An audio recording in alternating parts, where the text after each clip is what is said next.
Today's August 6th. Today's the first Monday in August, which means that this is supposed to be a totally dead time in politics, and specifically in the presidential campaign. Would that were so. Common wisdom says that nobody cares about politics or the presidential campaign until a month from now. Until not the first Monday in August, but the first Monday in September. Until Labor Day. Labor Day is supposed to be when people start to make up their minds and pay attention to the campaign. And maybe that used to be true. That is no longer true. In the latest polling on the presidential race, whether or not you like how your favored candidate is looking in the polling, probably the most telling, the most novel, big picture thing about the polls right now is that almost nobody is undecided. There's only a teeny tiny portion of the electorate that has yet to make up its mind between President Obama and Mitt Romney. And yes, that teeny tiny slice of the population will be fought over like the last piece of kibble at community puppy feeding time. But there's just not much there. There's just not that many people who are likely to vote in November who do not yet know who they are going to vote for. So that turns old ideas about campaigning on their head. By and large, here to the election is no longer about persuading people who don't know how they're going to vote.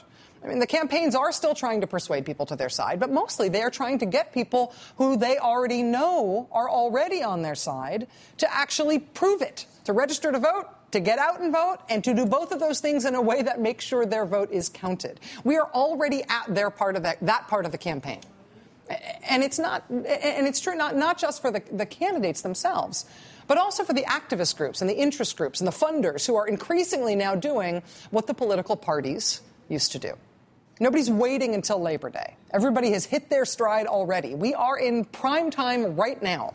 And you see it just in the weekend schedules even. This past weekend, the Koch brothers-funded Americans for Prosperity folks, they held their big confab in Washington, which included phone banking sessions and shuttle buses to their anti-health reform rally, and screening of an anti-Obama movie, and sessions like Battlefront Wisconsin, what worked and how to repeat it.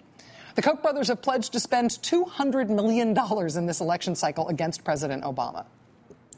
Remember, though, the head of Americans for Prosperity is a guy named Tim Phillips. Remember him? Tim Phillips is a longtime Republican activist. The last time we had him on this show, I tried to talk to him about his previous career in Republican politics. Before he was at Americans for Prosperity, he was a partner in a PR firm called Century Strategies, along with Ralph Reed. Ralph Reed, the right hand of God. Century Strategies had an instrumental role in one of the more disgusting parts of the Jack Abramoff corruption scandal. Tim Phillips and Ralph Reed, working on behalf of Jack Abramoff, they got American Christians to write letters in support of keeping the Made in the USA label on clothes that were being made in the Mariana Islands, which is a U.S. Commonwealth that Jack Abramoff lobbied for. How did they get Christians to support that? They mailed the materials that said these workers in the Mariana Islands were being exposed to the teachings of Jesus while they were working there. What they didn't mention in those mailings was that those workers are being forced to work in near slave labor sweatshop conditions that included things like forced abortions and forced prostitution. Nice. So that's Tim Phillips from Century Strategies. He now runs the Koch brothers-funded Americans for Prosperity, which had its big Beat Obama $200 million this year confab this weekend. Also this weekend, not in Washington, but in Arlington, Texas, Tim Phillips' old business partner from Century Strategies, Ralph Reed, he was doing his big Beat Obama confab. Now, Ralph Reed never got indicted in any of the Jack Abramoff scandal stuff. But given what he got caught for in that scandal, it is almost impossible to believe that Ralph Reed got to rejoin polite political society, especially as a super pious guy. I mean, it wasn't just the Mariana Islands thing. Ralph Reed's whole role in the Abramoff scandal was as the guy who was willing to cynically use his connections with Christian voters and his perceived personal piety as a way to, as he delicately put it, start humping in corporate accounts. The Senate investigation into the Abramoff scandal, quote, showed that Reed, who once branded gambling a cancer on society, reaped millions of dollars in tribal casino proceeds that Abramoff secretly routed to him through various nonprofit front groups. Abramoff, a lobbyist for the tribes, paid Ralph Reed to whip up grassroots Christian opposition to prevent rival tribes from opening casinos. Ugh.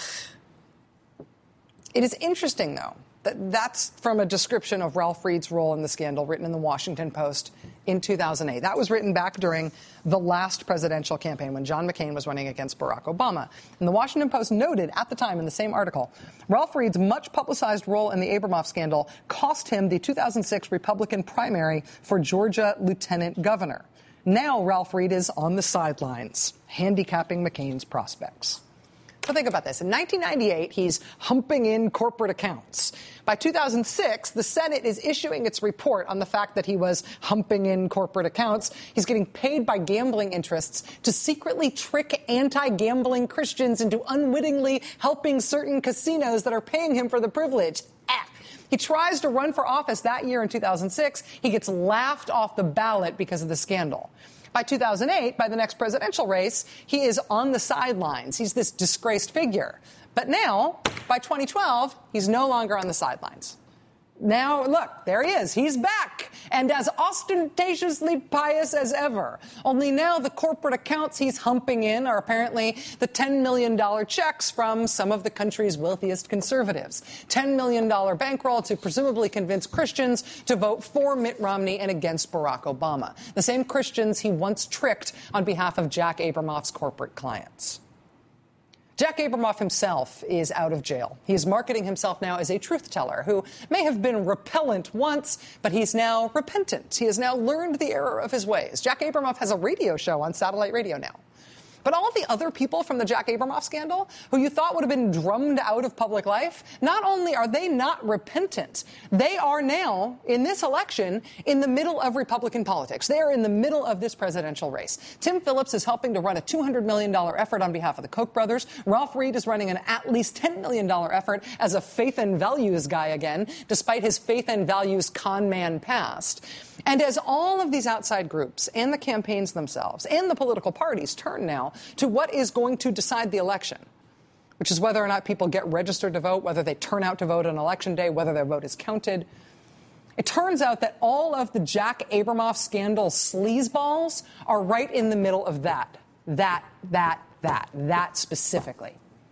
When the group ALEC, the corporate-funded secretive network that essentially spoon-feeds corporate-friendly legislation to Republican lawmakers all across the country, when ALEC announced earlier this year under pressure of a major boycott effort that they would stop pushing voter suppression efforts through the states, through the Republican state legislatures, the group that said they would take up that mantle after ALEC dropped it was this group, the National Center for Public Policy Research.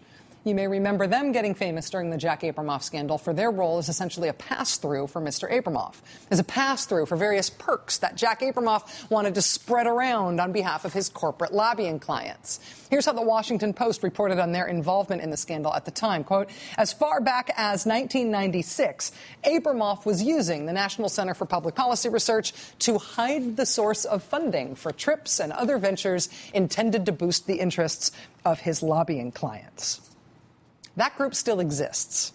And even though they acknowledged their role in the Abramoff scandal at the time, they now get very upset when anybody tries to link them to the Abramoff scandal. And so they just published their first paper on voting laws.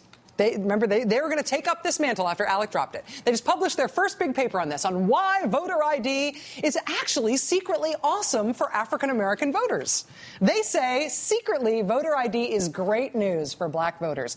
And even though they don't want to be linked to the Abramoff scandal anymore, the author of their new paper on voter ID happens to be a guy who pled guilty in the Jack Abramoff scandal. The website Talking Points Memo reported on this late last week. This group that does not want to be associated at all with the Abramoff scandal just put out their big report, authored by a man, quote, indicted in 2009 on 5 public corruption charges, charged with exchanging political favors for gifts from Jack Abramoff. He later pleaded guilty to a misdemeanor charge of falsifying a disclosure report and was sentenced to 36 months of probation. But pay no attention to the Jack Abramoff scandal. Jack Abramoff himself at least has the decency to be embarrassed.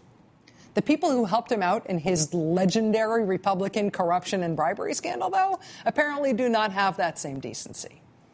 Nor do we as a society have the decency to remember scandals like this long enough to shame people like this out of our politics when they try to come back in this lifetime. In the long run, we have to grapple ethically and practically with the fact that as a society, Ralph Reed walks onto a high-profile political stage in the year 2012, and people do not laugh and throw proverbial tomatoes. That's about us. In the short run, though, the thing that all of these Abramoff scandal sleazeballs have in common, in addition to being Abramoff scandal sleazeballs, is that they are all working very hard right now on the practical, it starts early this year, election endgame of getting one side's voters to the polls and keeping the other side's voters away from the polls. Today, we saw the emergence of essentially hand-to-hand political combat over the issue of early voting in Ohio. There is this underappreciated role of the hundreds of millions of dollars that are going to be spent by outside groups on both get out the vote for their own side and voter suppression of the other side. And what is unknown now, but will be answered between now and the November election, is which side's political professionals, which side's pros are better. Which side is better prepared and which side has the more aggressive posture on the thing that we used to not do until after Labor Day, but this year we are doing already, which is getting souls to the polls, the on-the-ground, shoe-leather, house-by-house voter ground game. Joining us now is Steve Kornacki, co-host of MSNBC's 3 p.m. Eastern show, The Cycle. He's also the senior writer for Salon.com. Steve, thank you for being here. Happy to be here. So does the fact that voters have mostly decided earlier on their preference in the presidential campaign this year, does it mean that it is more of a mobilization battle than a persuasion battle? Yeah, I think so. I wouldn't underestimate the persuasion aspect of it, because part of the Romney formula here is basically they are counting on at the very end of this election, whatever swing voters are out there are going to turn against Obama because of where the economy is. So that's part of it. But I think, the parallel has been drawn to 2004, because 2004 ended up being very much a turnout election, Bush versus Kerry. And a lot of people say this is sort of the 2004 election sort of in reverse the basic dynamics. What was working in Bush's favor is now sort of working in Obama's favor. What was working in Kerry's favor is now sort of working in Romney's favor, and sort of the liabilities are flipped around too. I think there's something to that, and I think there's an extra twist to it with Romney, which is he really, really needs the Republican base to turn out in big numbers this year, and the Republican base is not going to turn out for Mitt Romney. They're going to turn out against Barack Obama. So Mitt Romney himself is not going to inspire these people, but when you talk about like Ralph Reed there, for instance, Ralph Reed is going to play a very critical role for the Republicans in that turnout strategy, because Ralph Reed is back organizing and mobilizing Christian conservatives. It's what he did with Pat Robertson for all those years. It's what he's doing again. Well, Mitt Romney, there was no group in the Republican coalition that was more resistant to Mitt Romney in the Republican presidential primaries than evangelical Christians. I mean, he had the nomination locked up, and they were still voting for Rick Santorum in primaries. So this is a group that is a huge group. It's about 44% of the entire Republican Party. They are very hostile to Mitt Romney, but they're equally hostile. They're much more hostile, I should say, to Barack Obama. So Romney himself can't go to that group with much credibility, but a guy like Ralph Reed, believe it or not, after all you said, still can. I mean, I look at to see